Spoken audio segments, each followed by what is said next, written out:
Kung ubod ng saksakan ng nuknuka ng selosa or seloso kung lalaki.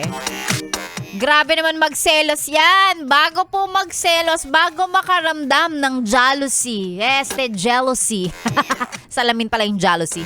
Bago makaramdam ng jealousy, yes, friend. Aba, tingnan mo muna, may karapatan ba? May tamang label ba para magselos ka? Kasi ang ganyang feelings, minsan, ano lang yan parang selos-selos ka dyan, di naman kayo. Ha? Selos-selos ka dyan, nagtatampo ka dyan.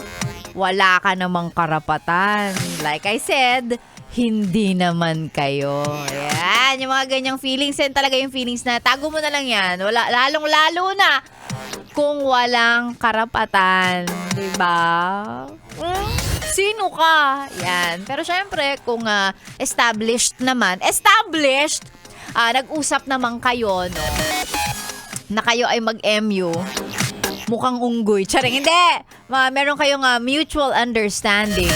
Uso pa ba yung ganong term ngayon? Ang term yata ng mga Gen Z, hindi na MU. Hindi ko alam. Ewan ko sa inyo kung ano. Pero yung alam mo yon, situationship daw, yun ba yun? Yung parang kayo pero hindi naman siya super formal or parang hindi kayo naka-hard launch, ganon. So, diba, kung may pag-uusap naman kayo, di okay, sige, okay. Hoy, grabe kayo. Sinasabi mo sa akin, di mo alam yung MU. Mas matanda ka pa nga sa akin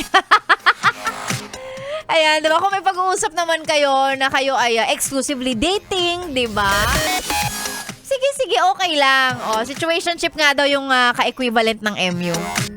Okay lang, sige. Baka may karapatan ka naman kahit papanong magselos. Pero kung wala kayong malinaw na pag-uusap, ang tawag nyo sa inyong sarili, sa inyong dalawa ay masaya lang, di ba? Pag tinanong kayo, ano ba tayo? Masaya.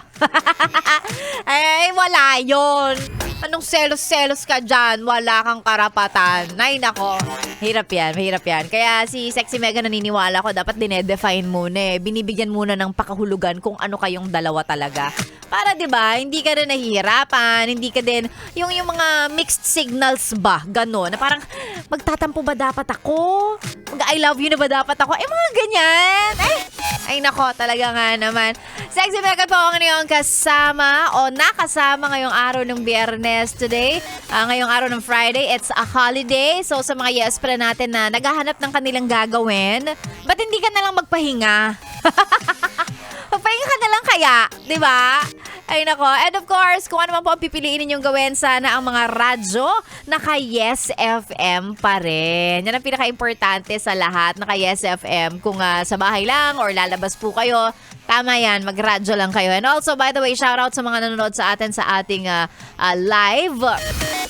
Kasi tayo ay naka-live sa mga social media accounts ng Yes FM. Hanapin nyo lang Yes FM Manila. Hello po sa inyo at magandang tanghali. Eto na, bago ako maubusan ng oras, hindi tayo papayag na hindi natin i-announce ang winner ng 500 pesos ngayong araw sa ACS!